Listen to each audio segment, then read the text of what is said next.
कराची के ताजिरों की आवाज़ आज पूरे पाकिस्तान में सुनी जा रही है और ये आवाज़ आपके हुकूक की खातिर है जो हासिल करके रहेंगे। ये मुश्किल वक्त भी गुजर जाएगा, बस आप ख़वातीन ने इस मुश्किल वक्त में अपने घर का माहौल पुरसुकून रखना है, क्योंकि जब घर का कफील आप और आपके बच्चों की पेट की खातिर जद्दोजहद कर रहा होता है तो घर वापसी पर वो इसके बदले घर का सुकून चाहता है। और एक कामयाब मर्द के पीछे एक औरत का ही हाथ होता है। सरबरा इंसान दोस्त कैस मंसूर शेख।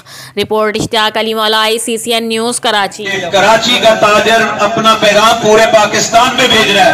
आज का वो दिन है कि पूरे पाकिस्तान में एहतजाज हो रहे हैं, प्रोटेस्ट हो रहे हैं और सारे लोग ताजरों के साथ निकल आए हैं। मैं आज आपकी मार्फत डॉक्टरों को भी कहूंगा, वकला को भी कहूंगा, ड्राइवर्स को भी कहूंगा, ट्रांसपोर्ट एसोसिएशन को भी कहूंगा कि ताजर का कोई भी प्रोटेस्ट हो, आप आए, पुरअमन तरीके से अपनी स्पीच करें और कौम को अपना पैगाम दें कि महंगाई के बाद एक आम बंदा कितना तबाह बर्बाद हो गया है, कितना टूट गया है, कि आज माएं, बेटियां, बहनें, बुजुर्ग, बच्चे कितनी तकलीफ में हैं। और मैं अपनी बहनों बेटियों को जरूर कहूंगा कि आपके शौहर सुबह से निकलते हैं, आप लोगों के लिए निकलते हैं, आए तो घरों का माहौल अच्छा रखें। वो अपनी तरफ से पूरी कोशिश करता है कि आपको सुकून पहुंचाए और खुद दुख ले, तकलीफ ले।